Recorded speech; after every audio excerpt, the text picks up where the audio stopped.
I have a really interesting and unique movie for you today. When Ripple tells government officials about XRP's plans to change the way our financial system works, I've always been curious about what kinds of conversations are going on behind closed doors. Guys, I want to focus on one of those talks in this video because I think it will really show you how Ripple is trying to get XRP accepted compared to what the rest of the cryptocurrency market is trying to do. This was really interesting to me. In the beginning, I said that I was interested in this because it made me think of the kinds of talks I'd like to learn more about. How does Ripple work with these countries? How does Ripple work with these big companies to teach them about XRP as a way to store value and use it as a tool for the whole financial system? Now, it's funny, isn't it? I found this post from Dark Horse. They were trying to hurt Zach Rector's reputation by using it to spread the idea that XRP is not money. I mean, I don't really care about any of that, do I? In this video, I want to talk about some of the reasons why this was such an interesting movie that aren't talked about as much. You can watch this movie and then listen to it for yourself. I think it will give you a better idea of the kinds of talks that Ripple has with these institutions behind the scenes.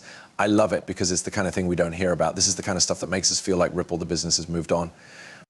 This doesn't have to be a bad thing, does it? You can't expect Ripple to shout from the rooftops about the countries they work with. You can't expect Ripple to share every conversation they have with the government or other groups. They have these kinds of chats but can't talk about them, which is why they have more than one. But the 700 NDAS.range thing is that most people in the coin world don't like this.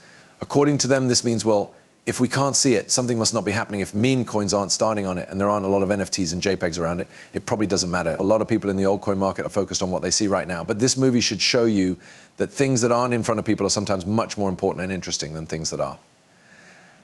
Guys, let's break it down after you watch this movie. If, on the other hand, your pilot's work goes through, XRP will be this connecting coin. In order for that to work like the dollar did for decades, people would have to trust it as money. How long do you think it will take for XRP to be seen as a real stable currency that can be used to get to real currencies?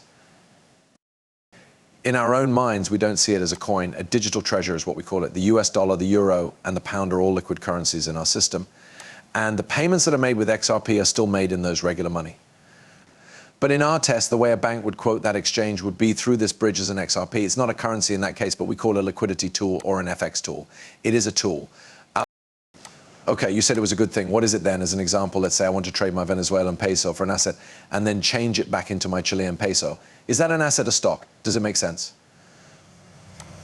Is it the last days? There must be something. If not, you can't trust it. What does it look like? What is the thing? The next question is what will happen next?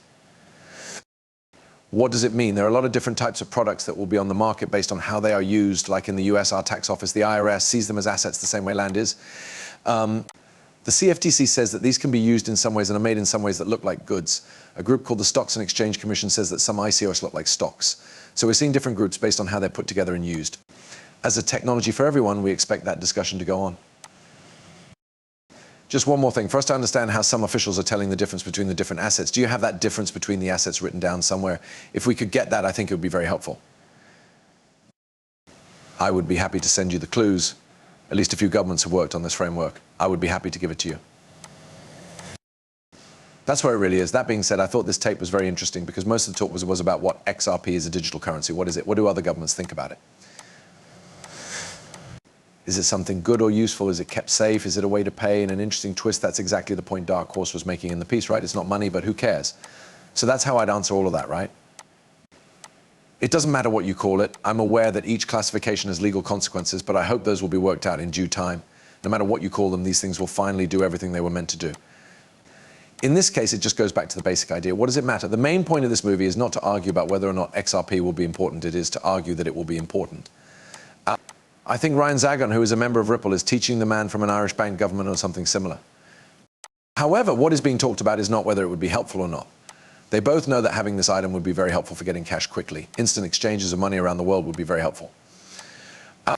Although it would be great if this happened on a decentralized blockchain, it wouldn't take too long to process deals and make an absorbing fee. It's very clear that that is not what they are talking about.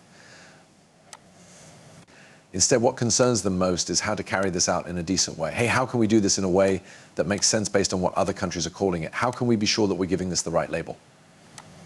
Also, men, it's really exciting to hear about these talks. It's not like something is a scam. Who would touch this? Okay, so what does this really solve? These people are not talking to each other in that way. The same thing keeps happening. In fact, they are talking to each other. Okay, so what should we call it if we decide to keep it? What do we call it? How do we put it into practice from a policy point of view? And as I say a lot on this channel, this is coming from the top down, from powerful people, groups, countries, and policymakers. These people are talking about how we can really use these new tools once we switch to the new system. I wish these were the kinds of talks going on in the US right now. These kinds of talks are what make change possible, so I beg you to have them. Professionals and regular people who want to fix real problems in our financial system are working together with officials and governments to find solutions that work. Since no one else in the cryptocurrency business is talking about Ripple and XRP's future in this way, it gets me excited. And I feel like I haven't had enough of that kind of conversation with cryptocurrency in general. I do put money into a lot of projects. A lot of the things I see are silly and full of hype, but there are also some interesting things. There are many things you can buy that don't require coins. In order to build a financial system, many goods are competing for the attention of regular investors. This is not the main way to build something. This is not the right way to build the framework for a new banking system. It comes from the top down and from making real use of things. People at Ripple are having these kinds of talks behind closed doors. You don't see them very often. The Bitcoin media and well-known people in these other ecosystems won't tell you about these talks because they're not for regular people. There shouldn't be any talk about these things in public.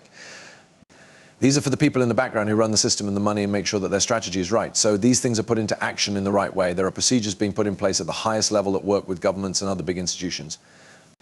I think these will have the most impact, provide the most benefits, and last the longest. I guess in the end we'll find out who wins, but I think a lot of us have wondered, are these talks going on behind the scenes? So I thought I'd share this with you. In what way and how much do they happen? The fact that they are talking about what word to use after adoption, that seems to show that we're making progress. I think that shows how far we've come. The technical parts of our system will need to be updated at some point. In order to do that, they won't be going to the retail goods to make the needed changes. They will look for the projects they worked on together, just like you saw in the movie. Anyhow, I appreciate everyone coming. I hope you liked this update. If you liked it, please remember to subscribe and like it again.